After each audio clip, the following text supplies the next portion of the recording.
थनैला के प्रकार कितने प्रकार थे? 3 प्रकार थे, है ना।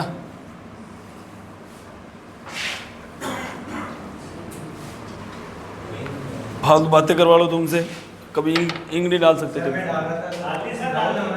इसमें डाली, इसमें चल नहीं रही, कम डाली थी क्या?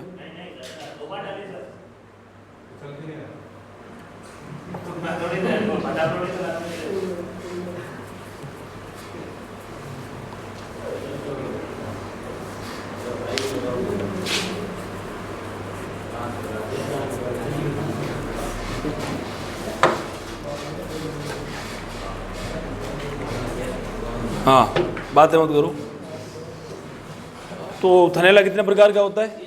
3 प्रकार का थनैला होता है। एक तो मैस्टाइटिस, क्या होता है? मैस्टाइटिस। और एक होता है क्रोनिक मैस्टाइटिस। कौन सा होता है? क्रोनिक। क्रोनिक है ना, ये क्या है? क्रोनिक। Chronic mastitis. एक कौन सा होता है? Oedematous mastitis. Oedematous mastitis. अब देखो भाई, कल अपन ने डिस्कस किया था मैस्टाइटिस के बारे में कि यदि दूध जैसे माना बाद में लिख लेना, सुन लो पहले, तो जाना है क्या? तो फिर सुनने में ध्यान जिसका कम होगा वो समझ कम पाएगा, जो कम समझ पाएगा उसको आगे दिक्कत होगी। तो सुनो पहले, सुनना जरूरी है। लिखने के लिए मैं रोकूंगा ना। मैस्टाइटिस का मतलब है नॉर्मल जो थनैला होता है उसको अपन मैस्टाइटिस बोलते हैं। अब इसमें क्या क्या होगा, जैसे कि दूध खारा आ रहा हो। खारा कब आता है दूध? जब दूध का पीएच मान क्या होता है? सामान्य से ज़्यादा हो जाता है। पीएच मान बढ़ेगा, दूध की क्षारीयता बढ़ती है, ठीक है। दूध की क्षारीयता बढ़ेगी तो दूध कैसा लगता है? खारा। अगर यदि दूध जो है आवश्यकता से ज़्यादा खारा लग रहा है तो इसका मतलब मैस्टाइटिस है। टाइम पर इलाज करवा लेना चाहिए। आएगा समझ में? इसके अलावा अडर पर यदि हल्की सूजन है तो भी मैस्टाइटिस है ना। अडर पर कई बार क्या होता है, सूजन आ जाती है, वो भी क्या है? एक प्रकार का मैस्टाइटिस है। आ रहा है नहीं आ रहा समझ? ठीक है, ये मोटी मोटी बातें थी। बाकी तो यदि जैसे दूध है, दूध की जगह दूध के चिचड़े आ रहे हैं तो भी मैस्टाइटिस है। दूध है, दूध की जगह या दूध लाल दूध आ रहा है तो भी मैस्टाइटिस है। दूध के अंदर खून आ रहा है तो भी क्या है? वो भी एक प्रकार का मैस्टाइटिस है। ये अपन ने कल डिस्कस किया था, ठीक है। दूध खारा लग रहा हो, दूध के चिचड़े आ रहे हो, अडर पर सूजन हो, या दूध लाल आ रहा हो, या दूध के अंदर खून आ रहा हो, या खून के चिचड़े आ रहे हो, सब क्या है? मैस्टाइटिस है। आ गया समझ में? ये मैंने कल लिखवा दिया था।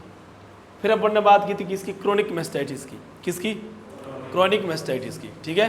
क्रोनिक मैस्टाइटिस के अंदर मैंने बताया था क्रोनिक शब्द उस सब बीमारी के आगे लगता है जो बीमारी लंबी चलती है। जो बीमारी लंबी चलती है, जो बीमारी लंबी चलेगी उसके आगे क्या लगता है? क्रोनिक। क्या लगता है? क्रोनिक। मतलब मैस्टाइटिस ऐसा कैसा है? क्रोनिक है, मतलब लंबा चलने वाला है। क्या करने वाला है? लंबा चलने वाला है। लंबा कितना? अब ये जो अपन मैस्टाइटिस की बात करेंगे, लंबा इतना है, ये एक बार हो गया ना तो लाइफ टाइम, जब तक पशु जीवित रहेगा तब तक ये रहेगा, ठीक है। इसके अंदर मैंने कौन क्या क्या बताया आपको? पहला तो दूध कैसा लगता है इसमें? खारा, तो भी मैस्टाइटिस। इसके अलावा और क्या हो सकता है? यदि दूध के क्या आ रहे हो? चिचड़े। क्या आ रहे हो? दूध के चिचड़े आ रहे हैं तो भी दूध क्या है? तो भी क्या है? पशु को मैस्टाइटिस। 2 सेकंड। हाँ सर, कौन सी?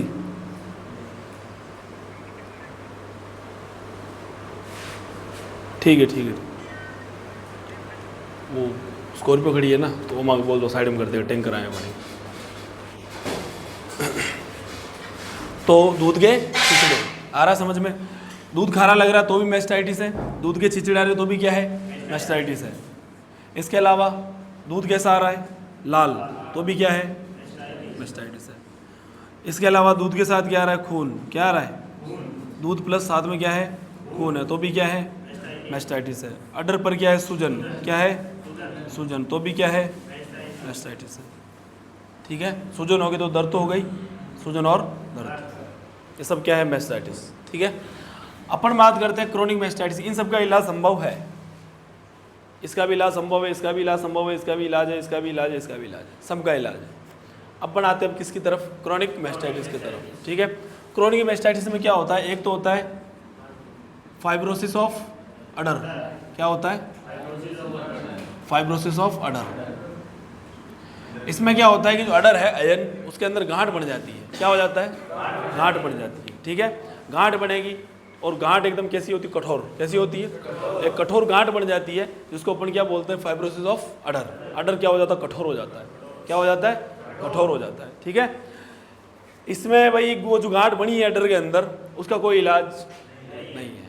अगर शुरू में गांठ बनना जब स्टार्ट हुई और तभी अपन को पता चल गया तो अपन दवाई देकर उस घास को गांठ को वापस गला सकते हैं, एंटीबायोटिक देके गांठ को वापस गला सकते हैं।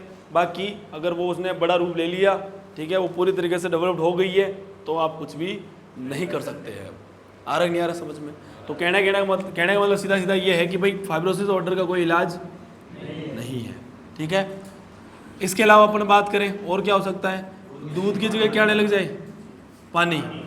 दूध की जगह क्या आने लग गया है? पानी। तो भी इसका कोई इलाज नहीं। आप चाहे कुछ भी कर लो, पानी ही आएगा। आ रहा नहीं आ रहा समझ में? तो ये दो केस के अंदर कोई इलाज नहीं है। मैंने कहा कि फाइब्रोसिस ऑफ अडर, अडर किसको बोलता है? एन को, ऊपर जो अडर होता है उसको। लेकिन जैसे मान लो ये अडर है, इसके अंदर ऐसे 4 क्वार्टर होते हैं, प्रत्येक क्वार्टर का एक थन होता है पर्सनल, खुद का होता ही नहीं होता। तो ये तो क्या है? अडर। क्या है ये पूरा जो घोड़ा बना है ये तो है अडर, और ये क्या है? थन। इसको जिसको अपन क्या बोलते हैं? टीट। क्या बोलते हैं? टीट। ठीक है, ये तो है फाइब्रोसिस ऑफ अडर। मतलब कि इन चारों के अंदर यदि गांठ बनी है तो कोई इलाज नहीं है। लेकिन यदि गांठ यहाँ बन जाए है तो ये भी फाइब्रोसिस, लेकिन ये तो है फाइब्रोसिस ऑफ अडर। वो क्या होता है? Fibrosis of tit. Fibrosis of tit कि थन के अंदर क्या बनी है? गांठ। इसका इलाज संभव है, कैसे करना मैं आगे बताऊंगा। ठीक है, इसका इलाज क्या है? संभव है, इसका आप इलाज कर सकते हो। इन दोनों का इलाज नहीं है, लेकिन इसका इलाज है। अब आते हैं अपन किसके ऊपर? Oedematous mastitis. एडिमा का मतलब क्या होता है? सूजन। एडिमा का क्या मतलब होता है? सूजन। तो सीधी सी बात है, इसके अंदर भी क्या आती है? अडर पर सूजन। सूजन वैसी नहीं आती जैसे मैंने यहाँ लिखा है कि अडर पर सूजन, ये सूजन अलग है, और इस एडिमेटस मैस्टाइटिस में सूजन आती है वो अलग है। ये ज़्यादातर होता है एचएफ गायों में। किसमें होता है? एचएफ गायों के अंदर। एचएफ गायों में क्या होता है? जब वो ब्याने वाली होती है उससे 10 से 15 दिन पहले बादी चढ़ जाती है। क्या चढ़ जाती है? बादी। देखा होगा आप सबने, बादी चढ़ जाती है, अडर एकदम से फूल जाता है, ऐसे मोटा सा हो जाता है। ठीक है, आप जब उसको ऐसे छूते हो ना, जैसे तो गद्दे नुमा लगता है, ऐसे मुलायम मुलायम सा लगता है। ठीक है, आप जैसे माना उसके हो रखा है, ठीक है, एडिमेटस मैस्टाइटिस हो रखा है, बादी चढ़ रखी है, आप जब उसमें ऐसे उंगली दबाओगे ना, उंगली से अंदर धसेगी, अंदर जाएगी, आप छोड़ोगे तो थोड़ी देर खड्डा रहेगा, फिर खड्डा धीरे धीरे भरेगा। ठीक है, कठोर सूजन नहीं होती एकदम, क्या होती है? मुलायम सूजन होती है। समझ में आ रहा है? मैं ये भी नहीं कह रहा हूँ अंदर पानी भरा है, पानी नहीं भरता है। सूजन जो होती है वो कैसी होती है? मुलायम होती है। आ रहा नहीं आ रहा समझ में? ठीक है, वो कौन सा मैस्टाइटिस है? Oedematous mastitis. इसका इलाज भी संभव है, आगे बताऊंगा। ठीक है, लिखो, ये आपने लिख रखा है, जिसने नहीं लिख रहा वो लिख लो, और इसके अंदर नए वाले लिखो। ये सर्वाधिक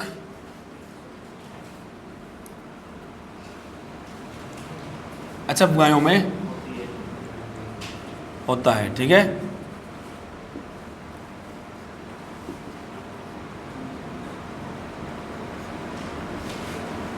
ब्याने से 10 से 15 दिन पहले।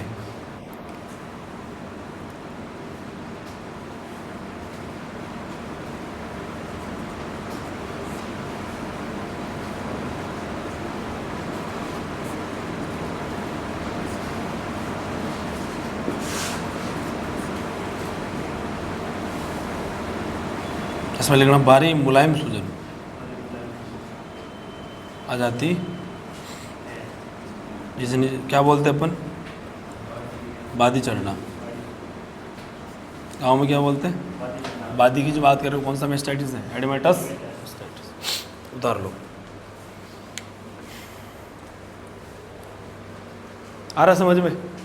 चलो बढ़िया।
लिख लिया क्या?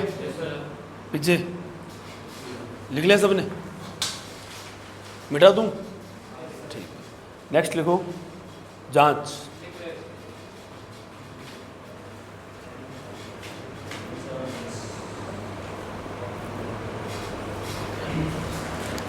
अब इन दोनों के आगे से लिख लो इलाज संभव। इसके नीचे लिख लेना इलाज संभव। इलाज क्या इनका संभव है? इसका तो इलाज संभव है, इन दोनों का नहीं है।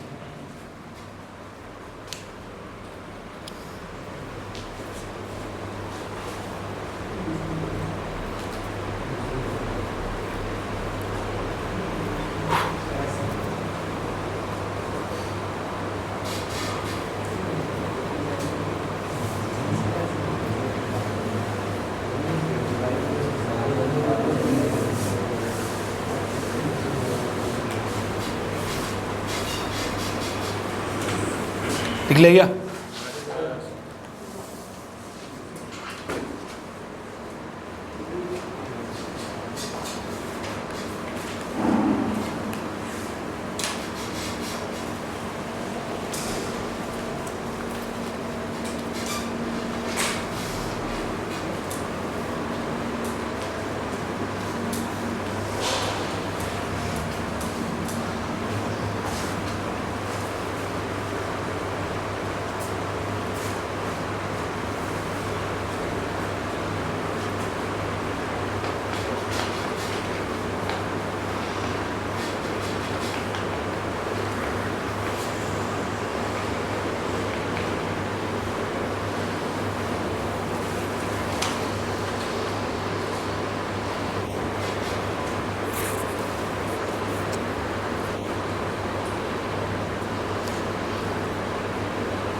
लिख लिया सबने? चलो नेक्स्ट हेडिंग ला लो जांच।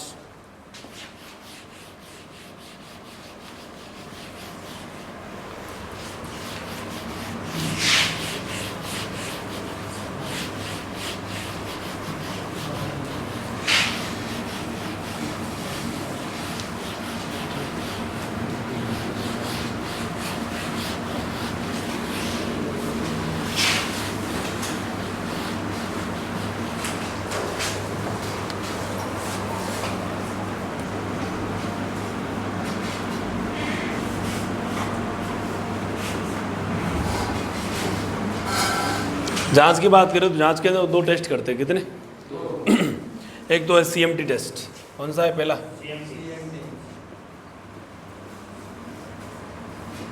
CMT test. CMT full form होती है कैलिफोर्निया मैस्टाइटिस टेस्ट। क्या फुल फॉर्म होती है? California mastitis test. California mastitis इसलिए नाम रखा गया है क्योंकि इस टेस्ट की जो खोज की थी वो कहाँ की गई थी? कैलिफोर्निया के अंदर। एक देश है कैलिफोर्निया, जैसे अपना भारत है, पाकिस्तान है, इस प्रकार से कैलिफोर्निया कंट्री है, वहाँ पर इसकी खोज हुई थी। ठीक है। इस टेस्ट के अंदर क्या काम में लेते हैं? एक सिरप काम में लेते हैं जिसका नाम क्या है? CMT syrup. क्या नाम है? CMT syrup. सुन लो पहले, बाद में लिखना।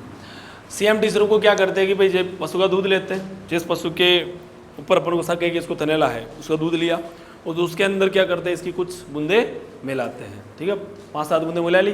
बूंदे मिलाने के बाद उसको क्या करते हैं? ऐसे थोड़ा हिलाते हैं ऐसे कटोरे को। ठीक है। अब यदि उसका पशु को मैस्टाइटिस होगा तो दूध जो होगा क्या क्या होता जाएगा? गाढ़ा। क्या होता जाएगा? गाढ़ा। दूध जितना ज़्यादा गाढ़ा होगा, जेल जेल होती नहीं होती, इस प्रकार से दूध जितना ज़्यादा गाढ़ा होगा उस पशु को उतना ही ज़्यादा क्या मैस्टाइटिस है। ठीक है। दूध के गाढ़ेपन पर डिपेंड करता है कि मैस्टाइटिस किस लेवल का है। आएगा समझ में? ये है CMT टेस्ट। लिखो, अब लिखो।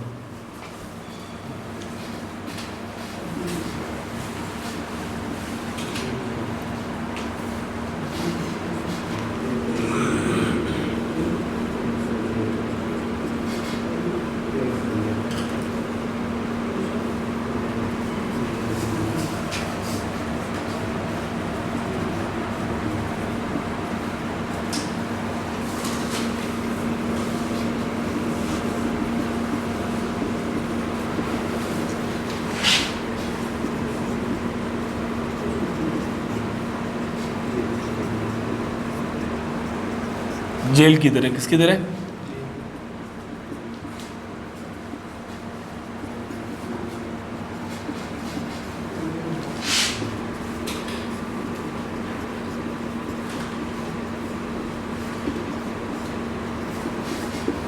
मेस्टाइटिस है।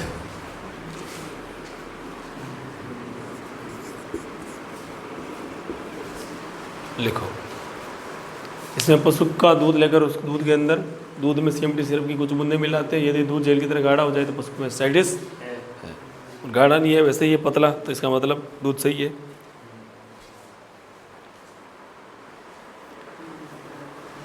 अब ये सिरप जनरली अपन फील्ड में काम में नहीं लेते, इतना टाइम किसी के पास होता भी नहीं है, ठीक है। बाकी आप ले तो अच्छी बात है।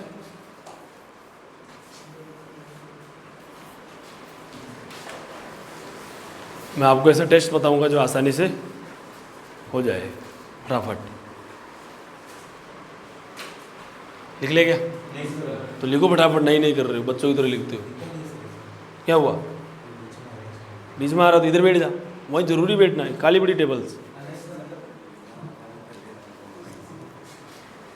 वो पीछे टेबल खाली पड़ी है, इधर बैठ जाता। तुम यही बैठ रहे हो तो उसका मैं क्या करूँ?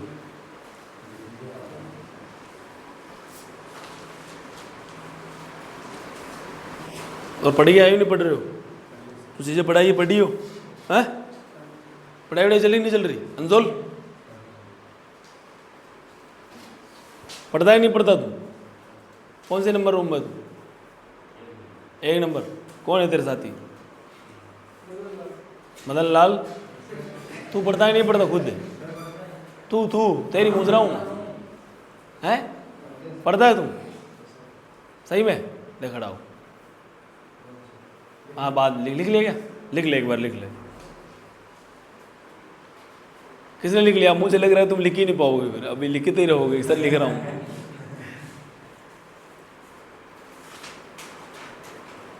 लिख लिया क्या? तू बता, खड़ा हो।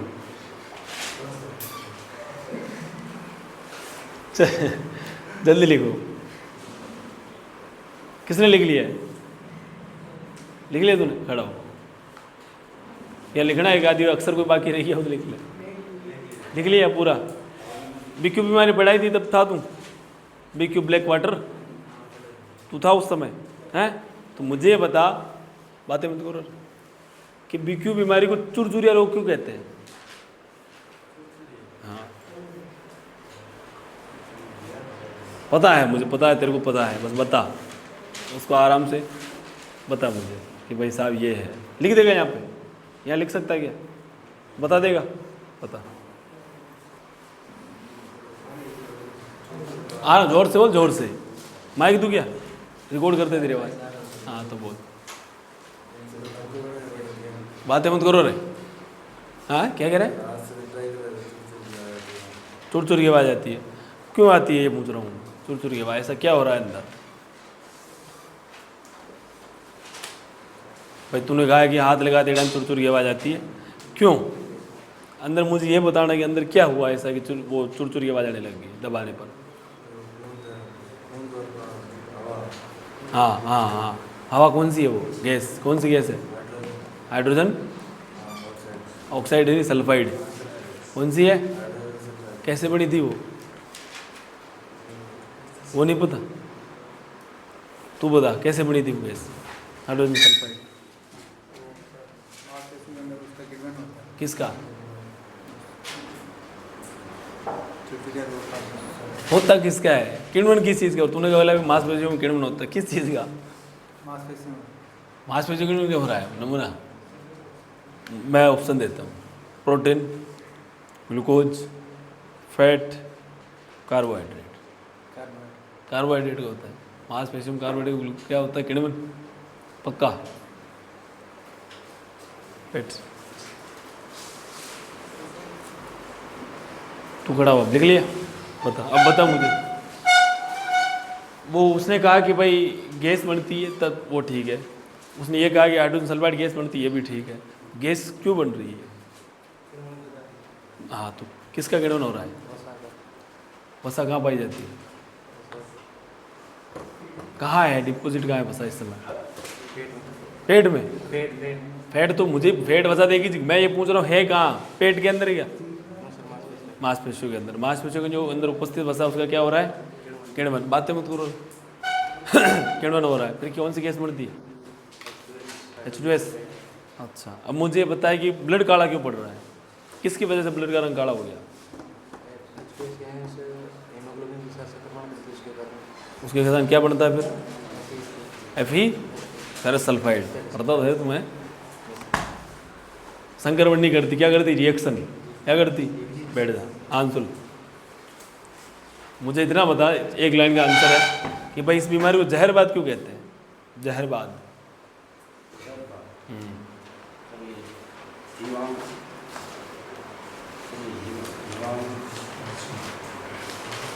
बता सही बता रहा है। वो तो जीवाणु से तो HSV, और उसको तो नहीं बोला जहरबाद।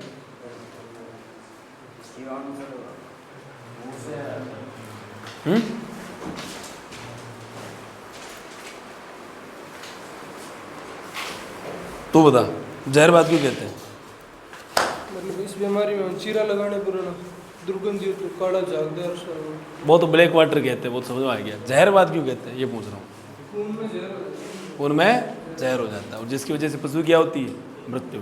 टॉक्सीमिया के कारण बताया था मैंने, टॉक्सिन प्लस ईमिया। टॉक्सिन किस में मिल गया, ईमिया के अंदर, ईमिया मतलब खून, ठीक है। टॉक्सीमिया के कारण क्या हो रही है, जानवर की मृत्यु, इसीलिए नाम क्या दिया, जहर। एक लाइन का उत्तर था, ढंग से पढ़ तू, ढंग से। और तेरी फीस पापा को बोलना हॉस्टल फीस। बैठो लिख ले क्या। नेक्स्ट अपन बात करें, एक टेस्ट और होता है, कौन सा, स्ट्रिप कप टेस्ट। कौन सा, स्ट्रिप कप टेस्ट। स्ट्रिप का मतलब, स्ट्रिप होती है कागज की स्ट्रिप। कप का मतलब कप, कप में दूध लेना है, कागज की स्ट्रिप को दूध के अंदर डुबोना है, बात मत करो। कप लेना है, कप के अंदर क्या लेना है, दूध, और दूध के अंदर क्या डुबोनी है, स्ट्रिप, है ना। स्ट्रिप आती है, उसको दूध के अंदर डुबोगे। स्ट्रिप का वैसे सामान्य रंग होता है हल्का पीला। कैसा होता है हल्का पीला। अब आप जब उस दूध के अंदर स्ट्रिप को डुबोते हो, बाहर निकालते हो, 25-30 सेकंड तक ऐसे हवा मिलाओगे, तो स्ट्रिप का रंग क्या होगा, चेंज, अगर मेस्टाइटिस होगा तो, ठीक है। अगर स्ट्रिप का रंग हल्का पीला ही है तो मेस्टाइटिस। अगर स्ट्रिप का रंग कैसा हो जाए, गहरा पीला, गहरा, तो मेस्टाइटिस है, लेकिन कैसा है, नॉर्मल ही है ना, नॉर्मल सा है। कहने का मतलब मेस्टाइटिस है, मेस्टाइटिस है अगर हर गहरा पीला है तो। और यदि रंग कैसा हो जाए भाई, हरा, रंग कैसा हो जाए, हरा, तो मेस्टाइटिस है, कैसा, एडवांस, ठीक है, एडवांस मेस्टाइटिस है। कैसा है, एडवांस। अगर कैसा हो जाए, नीला, कैसा हो जाए, नीला, तो आप इसको एडवांस, एक्स्ट्रा एडवांस बोलो, चाहे क्लिनिकल मेस्टाइटिस भी बोल सकते हो। आप इतना याद रखो, ये एक्स्ट्रा एडवांस है। कैसा है, नॉर्मल याद रख लो तो समझ में आ जाएगा। एक्स्ट्रा एडवांस मेस्टाइटिस, मेस्टाइटिस है नॉर्मल, इसमें मेस्टाइटिस एडवांस और एक्स्ट्रा एडवांस। मतलब कि यदि ये कंडीशन चल रही है ना, तो अब ठीक होने के चांस कम है, ठीक है। आराम यार समझ। और यहाँ पर फिर हेवी एंटीबायोटिक काम कर लेनी है हमेशा, जब लंबा ट्रीटमेंट जब भी चलेगा केवल हेवी एंटीबायोटिक काम लेंगे, ठीक है। तो ये है स्ट्रिप कप टेस्ट के अंदर ये होता है। स्ट्रिप को दूध के अंदर डुबोना होता है, दूध में डुबोने के बाद आप जैसे वापस बाहर निकाल के हवा के अंदर ऐसे थोड़ा हिलाओगे, ठीक है, तो उसका रंग क्या होगा, चेंज होगा। अगर मेस्टाइटिस होगा तो, अगर उसका रंग हल्का पीला है तो मेस्टाइटिस नहीं है, क्योंकि स्ट्रिप का खुद का रंग ही कैसा होता है, हल्का पीला होता है, ठीक है। आधी डुबोनी है, ये नहीं पूरी स्ट्रिप को डुबोते हो फिर तुम्हें पता ही नहीं चल रहा कि पीली कैसी है। आधी डुबोनी है, कैसे डुबोनी है, आधी। पेस फाड़ के दे तो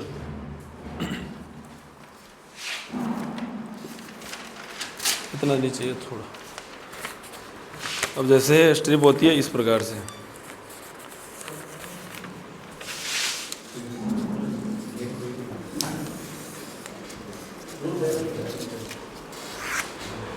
है मार खाएगा।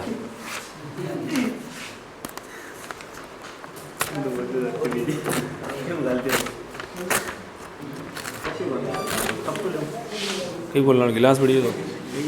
जैसे मान लो इसमें आपने दूध ले रखा है, अब जैसे इतनी लंबी नहीं आती, लेकिन मैंने बनाया क्योंकि अब गिलास के अंदर डुबोगी ना, आधी कर देता हूँ, आधी होती है इसकी लगभग, इतनी मान लो, ठीक है, इतनी सी होती है। अब आपको इसको आधी डुबोनी है, आधी डुबोया आपने, यहाँ तक डुबो ली, फिर ऐसे क्या करना, हवा के अंदर 20-25 सेकंड तक हिलाओगे, ठीक है। जैसे आप हवा के अंदर हिलाओगे, अगर मेस्टाइटिस होगा तो जो आपने दूध के अंदर डुबोई थी उसका रंग क्या होगा, चेंज होगा। अगर इसका रंग और इसका रंग सेम ही आ रहा है तो मेस्टाइटिस, इसका रंग हल्का पीला है, इसके अंदर आपको लग रहा है पीलापन ज़्यादा है तो मेस्टाइटिस है नॉर्मल सा। अगर आपको लगता है इसका रंग कैसा हो गया, जो दूध के अंदर डुबोई थी वो हरा कैसा हो गया, तो कैसा एडवांस, ठीक है। और यदि आपको लगता है कि रंग कैसा हो गया, नीला कैसा हो गया, इसका मतलब मेस्टाइटिस एक्स्ट्रा एडवांस है। क्या है यहाँ पर ट्रीटमेंट, हाँ किसकी, कीटोसिस स्ट्रिप अलग होती है। कीटोसिस स्ट्रिप में क्या होता है, उसके अब ये कागज पूरा होगा, कीटोसिस स्ट्रिप ऐसा नहीं होता। कीटोसिस स्ट्रिप में क्या होता है, मुंह के ऊपर केवल वो पिन लगी होती है, वही काम करेगी, वो स्ट्रिप नहीं काम नहीं करती, उस स्ट्रिप का रंग चेंज नहीं होता, केवल ऊपर जो डॉट लगे होता है ना उनका रंग चेंज होता है, ठीक है। क्या, हाँ एक बार ही करना है। उसके अंदर डायरी आती है, जैसे आपने वो मच्छर मारने के लिए वो डायरी नहीं आती, मच्छर मारने का आप कागज़ फाड़ते हो, डायरी नहीं आती। अब वो तो चौड़ी होती है, लेकिन ये एकदम पतली सी होगी, जैसे मैंने बताया ना आपको, ऐसे पतली सी डायरी होती है। एक पेज निकालो, काम बन लो, उसको फेंक दो, डायरी वापस बैग में। आएगा समझ में, ये नहीं कि एक ही मिलेगी, डायरी सी आती है छोटी सी, इस प्रकार से, ठीक है। यहाँ पर ऐसे जो भी पिन वगैरह होती होगी और इसमें इस प्रकार से पेज होंगे, ऐसे बहुत सारे पेज होंगे। एक को आपने फाड़ा, जेब में डाली, डुबोया, चेक किया, फेंक दी, आएगा समझ में, इस प्रकार से, ठीक है। चलो, तो ये कौन सा टेस्ट है भाई, स्ट्रिप कप टेस्ट। मैं बोल रहा हूँ लिख लो, इसमें स्ट्रिप कप टेस्ट के अंदर लिखो, अरे अब देख लेना बाद में, अभी पढ़ लिख ले, लिखो इसके अंदर स्ट्रिप को दूध में डुबोकर, स्ट्रिप को दूध में डुबोकर, स्ट्रिप को दूध में डुबोकर, स्ट्रिप को दूध में डुबोकर,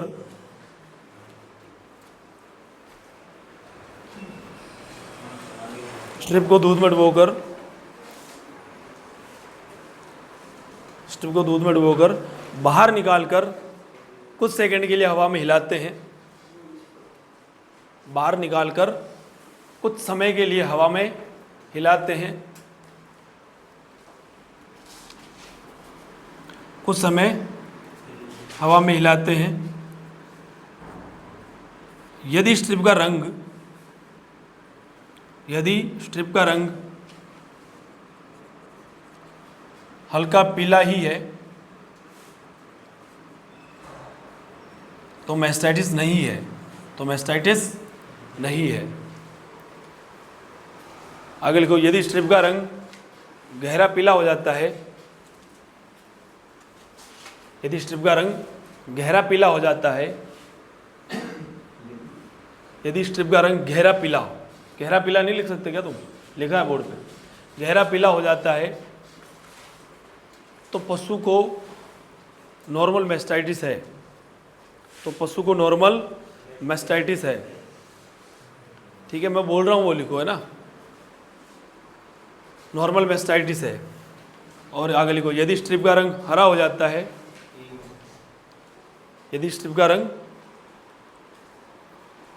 हरा हो जाता है तो पशु को एडवांस मेस्टाइटिस है। अब आपको मैं समझाने के लिए ऐसा लिख रहा हूँ, बाकी किताबों के अंदर ऐसा नहीं होता, ठीक है। वहाँ पर क्या लिखा होता, क्लिनिकल मेस्टाइटिस, सब क्लिनिकल मेस्टाइटिस, ठीक है। और पहला होता है जैसे, फिर आएगा एडवांस क्लिनिकल मेस्टाइटिस, उस प्रकार से लिखा होता है। अपने भाई समझने के लिए फील्ड करना, तुम्हें कौन सा एग्जाम पास करना है तो तुम्हें केवल पता होना चाहिए एडवांस, एक्स्ट्रा एडवांस, ठीक है। लिखो कितना लिखा है भाई, नॉर्मल मेस्टाइटिस है। इसके आगे लिखो, यदि स्ट्रिप का रंग हरा हो जाता है तो एडवांस मेस्टाइटिस है। यदि स्ट्रिप का रंग हरा कैसा हो जाए, हरा, हरा हो जाता है तो एडवांस मेस्टाइटिस है, एडवांस मेस्टाइटिस है। और यदि स्ट्रिप का रंग नीला हो जाता है, और यदि स्ट्रिप का रंग नीला हो जाता है, और यदि स्ट्रिप का रंग नीला हो जाता है तो एक्स्ट्रा एडवांस मेस्टाइटिस है, तो एक्स्ट्रा एडवांस मेस्टाइटिस है। तो एक्स्ट्रा एडवांस मेस्टाइटिस है। आ रहा है नहीं आ रहा समझ में? कंप्लीट आ रहा है? ठीक है, इस प्रकार से आप जांच कर सकते हैं। नेक्स्ट लिखो उपचार। लिख लिया क्या? नहीं सर क्या मैं बोल रहा हूँ, लिखो मेरे साथ साथ फटाफट। नौ नहीं के चक्कर में तुम कोर्स ही रह जाएगा ऐसे, फटाफट लिखा करो।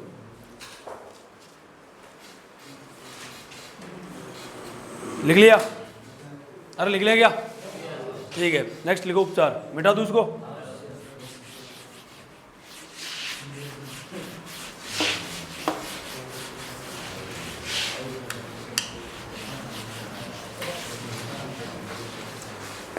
उपचार।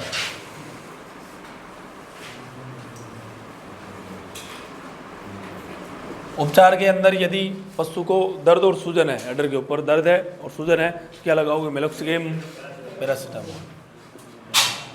मेलोक्सिकेम, बातें मत करो, चुपचाप लिखो फटाफट। पैरासीटामोल 15 से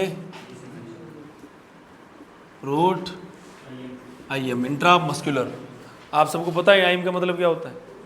इंट्रामस्कुलर जानते हो? तो तुम तो जानते हो, नए वाला पूछ रहा हूँ। यस सर पैसे मत बोलो। जानते हो आईएम क्या होता है? नहीं जानते हो ना? आप भी नहीं जानते? आप आईएम का मतलब जानते हो?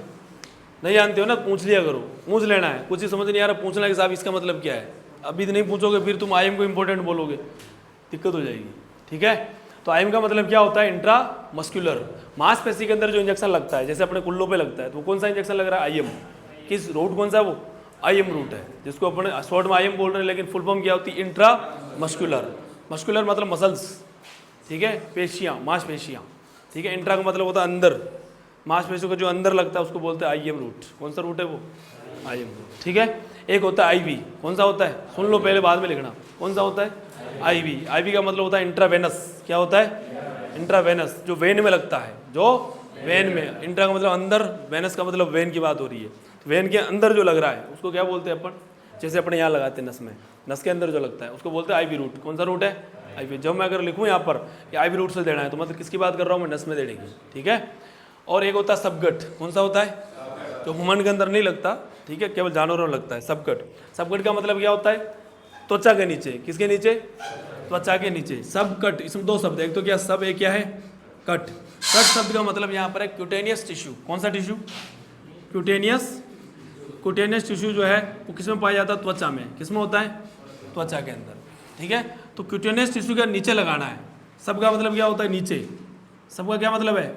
नीचे। किसके नीचे? क्यूटेनियस टिश्यू के नीचे। और क्यूटेनियस टिश्यू किसमें होता है? स्किन में। किसमें होता है? स्किन के अंदर। तो ये स्किन है, ऊपर खींचनी है और बीच में लगाना, खाली जगह के अंदर, चमड़ी के नीचे।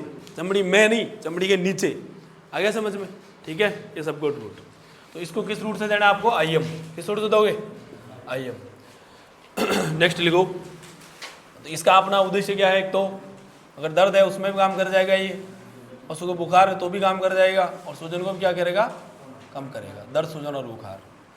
ठीक है, इसके अलावा अगर सूजन ज़्यादा है तो आप साथ में क्या दे सकते हो? Iso fluid. कितना? 10 ml। रूट क्या है? आईएम।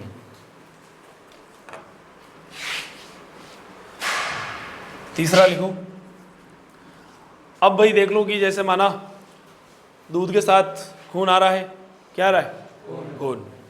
या फिर लाल दूध आ रहा है, ठीक है, तो आपको क्या लगाना पड़ेगा साथ में? जैक्सॉट। क्या लगाना है? जैक्सॉट लगा सकते हो, क्रोम लगा सकते हो, टेक्साबुलेट लगा सकते हो। ठीक है, कितना ml? 10 से 15 ml। रूट क्या है? आइए, ये क्यों लगाया अपन ने? अब आइसोफ्लूइड का पीछे रीजन क्या था? सूजन। किस वजह से लगाया था? जैक्सोट, क्रोम या टेक्साबुलेट, तीनों में से एक लगाना है। ये नहीं ये लगा दिया, ये लगा दिया, ये लगा दिया, ऐसा नहीं करना है। एक लगाना है तीनों में से, और बढ़िया रिजल्ट इसका है मेरे हिसाब से। तो फिर तुम तुम्हारे देख लेना। ठीक है, जैक्सोट लगाना है आपको मेनली। और ये क्यों लगाया था अपन ने? खून को रोकने के लिए। दूध के साथ जो खून आ रहा है, दूध के साथ खून को रोकने के लिए। ठीक है, अब इसके अलावा अपन बात करें कि भाई जैसे अंदर क्या देना आपको? तो अंदर क्या देना आपको, पेनिसिलिन एसएच ट्यूब आती है एक, ठीक है।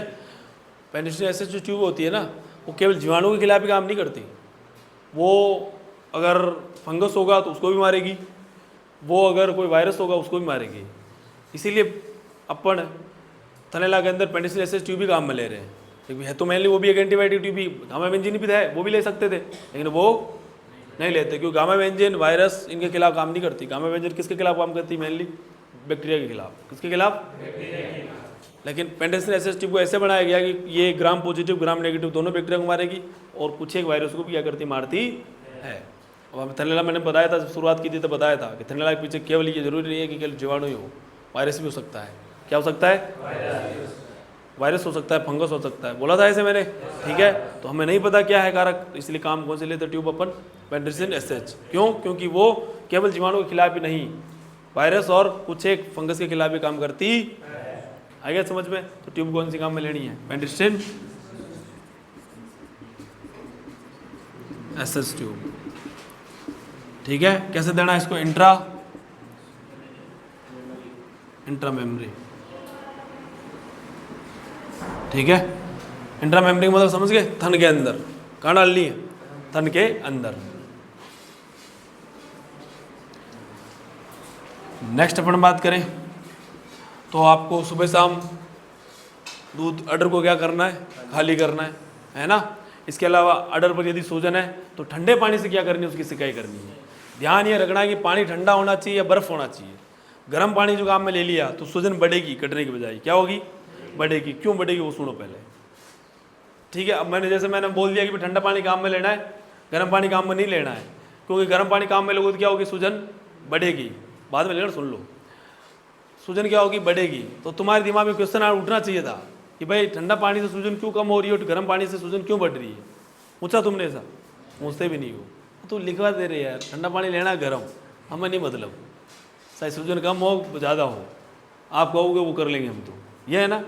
तो पूछा करो कि अगर ठंडा पानी काम में लेने से सूजन कम क्यों होती है और गर्म पानी काम में लेने से सूजन क्यों बढ़ती है, ये पूछना।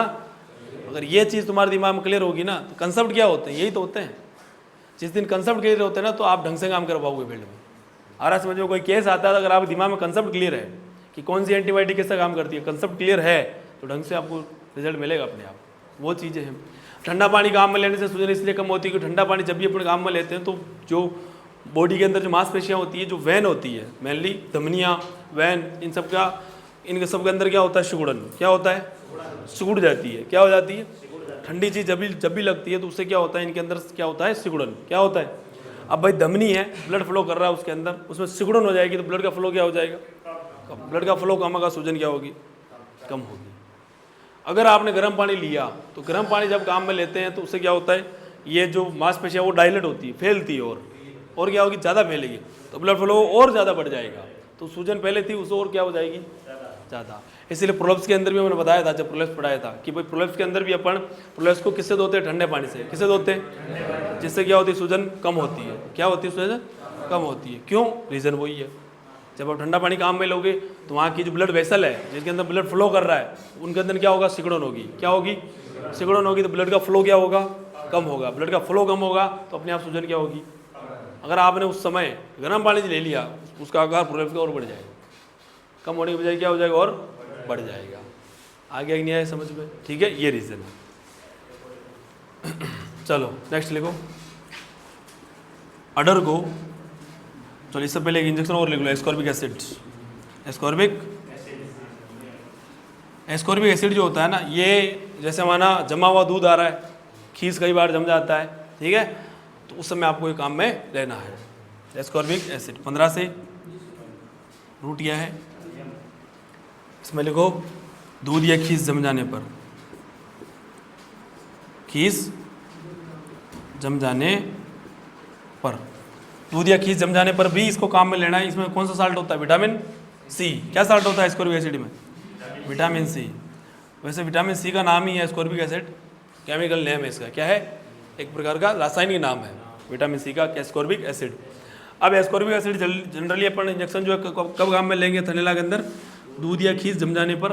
अगर दूध या खीस जमे नहीं जमे, अगर लाल दूध भी आ रहा तो भी काम में लेना है। क्यों, क्योंकि अंदर माना कोई डैमेज हो रखा है तो विटामिन सी क्या करता है, घाव होता है ना, घाव जैसे अपने यहाँ घाव हो जाता है तो अपन को विटामिन सी लेना चाहिए, घाव जल्दी भरेगा। क्यों भरेगा? तो घाव कोई विटामिन सी कोई एंटीबायोटिक है क्या? नहीं है। एंटीबायोटिक केवल इतना करती है कि माना यह घाव हो रखा है तो यहाँ के बैक्टीरिया को एंटीबायोटिक मार देगी। एंटीबायोटिक कभी ये नहीं करती घाव को भर दे, एंटीबायोटिक ये नहीं कर सकती घाव को भर दे। घाव अगर है तो बॉडी खुद ही भरेगी, कोई दवा नहीं भर सकती। कौन भरेगी? बॉडी खुद ही भरेगी। बॉडी का मूड होगा तो भरेगा घाव, मूड नहीं हो तो नहीं भरेगा, चाहे तुम कितनी एंटीबायोटिक लगा लो। एंटीबायोटिक का केवल इतना काम होता है कि वहाँ की जो बैक्टीरिया है उस घाव के आसपास के, वो एंटीबायोटिक क्या कर देगी, मार देगी। इसकी वजह से इन्फेक्शन नहीं होगा, पस नहीं बनेगा, वहाँ की सेल सड़ेगी नहीं, क्योंकि जीवाणु अगर होंगे जीवाणु सड़ाएंगे, नॉर्मल सी बात है। तो वहाँ की सेल सड़ जाएगी, सड़ेगी तो उनके अंदर क्या नहीं होगा, कोशिका विभाजन नहीं होगा। कोशिका विभाजन नहीं होगा तो घाव ही नहीं भरेगा, नई कोशिकाएं बढ़ेगी नहीं। बस एंटीबायोटिक क्या काम करती है, उन वहाँ के बैक्टीरिया को क्या कर देगी, मार देगी, जिसकी वजह से वो जीवाणु मर जाएंगे, कोशिका विभाजन अच्छे से होगा, घाव जल्दी से भरेगा, नई कोशिकाएं बढ़ेगी। ठीक है। विटामिन सी क्यों लगाना है? कि विटामिन सी क्या करता है, कोशिका विभाजन को बढ़ाता है। क्या करता है? तेज करता है। एक तरीके से कोशिका विभाजन क्या करता है, तेज करता है। ठीक है। तो विटामिन सी इसलिए घाव को भरने में सहायता प्रदान करता है। इस प्रकार से आ गया समझ में? ध्यान रखना, एंटीबायोटिक कभी भी कोई घाव ठीक नहीं कर सकती। जैसे मैंने आपको जब फ्रैक्चर पढ़ाया था बताया था कि जैसे ये हाथ है, हाथ यहाँ से टूट गया तो आप जब पीओपी करते हो तो पीओपी की कितना औकात नहीं है कि वो हाथ को जोड़ दे। हाथ का मूड, शरीर का मूड होगा कि जोड़ना हाथ को तो ही जोड़ेगा, बाकी कोई भी पीओपी हाथ को जोड़ नहीं सकती है। आ रहा नहीं यार समझ में? इसीलिए शुगर वाले जो लोग होते हैं उनके अंदर घाव भी लंबे टाइम तक चलते रहते हैं, ठीक नहीं होते आसानी से। और जिनके हड्डियां जो है टूट जाती हुई शुगर वाले पेशेंट के, उनकी हड्डियां भी जल्दी से जुड़ती नहीं है। तो शुगर वाले पेशेंट के अंदर कोशिका विभाजन डगमगा जाता है। आ रहा समझ में? ये रीज़न है। केवल जब अपन जैसे माना पीओपी करिए, आपने यहाँ से टूटा हुआ था, पीओपी काम इतना होता है कि हाथ को सीध बनाना, एकदम ऐसा था टूट के ऐसे हो रखा है, पीओपी करोगे ऐसे हो जाएगा। बस एक तरीके से उसको फिक्स करना, फिक्सेशन का काम करता है पीओपी, स्थिरीकरण का। ठीक है। अब ये हो गया। अब इसका बॉडी का मूड है तो ये जुड़ेगा, बाकी आप 6 महीने में रखो, अगर नहीं जुड़ना है तो नहीं जुड़ेगा। तो जुड़ना होगा तो 1 महीने के अंदर ही कोशिका विभाजन होता है, कंप्लीट जुड़ जाता है। ठीक है। तो ध्यान रखना, कोई भी दवा बॉडी को ठीक नहीं कर सकती। ठीक तो खुद बॉडी करती है, वो तो सपोर्टिव के रूप में काम करती है। ठीक है। चलो, तो विटामिन सी मेनली अपन काम कब लेते हैं? दूध या खीस जम जाने पर। नेक्स्ट लिखो नंबर 6, अडर को दिन में 2 बार क्या करना है, खाली करना है। देखो यहाँ पर अपन खाली कर रहे हैं, उसके पीछे सेम वही है। जैसे माना यहाँ घाव हो गया, घाव के अंदर पस भरा हुआ है। सुन लो पहले, जब मैं बोल रहा हूँ तो सुना करो। कहाँ जाना है? बारात में जाना है किसी की? तो फिर जैसे मान लो कि यहाँ घाव हो गया है, घाव हो गया, अंदर पस भर गया, तो अपन क्या करते हैं, पहले पस को बाहर निकालते हैं, पीओपी से उसकी सफाई करते हैं, फिर अपन क्या करते हैं, उसके ऊपर ड्रेसिंग वगैरह करते हैं, है ना। पस को बाहर निकला, खाली किया कि नहीं किया घाव को, तो सेम चीज़ वही है। अंदर दूध के अंदर इन्फेक्शन हो रखा है, अगर आप दवाई दे रहे हो और दूध को बाहर नहीं निकालोगे तो इन्फेक्शन अंदर बढ़ता जाएगा। बढ़ेगा नहीं बढ़ेगा? सेम वही काम कर रहे हैं जो घाव के अंदर करते हैं अपन। ठीक है। घाव के अंदर पस निकलता है, यहाँ क्या निकलेगा, सीधा दूध। दूध किसी के पस भी आ सकता है, इन्फेक्शन ज़्यादा है तो नॉर्मल सी बात है। ठीक है। तो अडर को क्या करना है, चाहे कुछ भी आए, खाली करना है। कितने बार? दोनों में 2 बार, सुबह और शाम। इसके अलावा अडर पर बर्फ़ की क्या करनी है, बर्फ़ या होना चाहिए ठंडा, हाँ, ठंडे पानी की सिकाई। पानी ठंडा ही होना, गर्म पानी नहीं होना चाहिए। आ गया समझ में? उतार लो।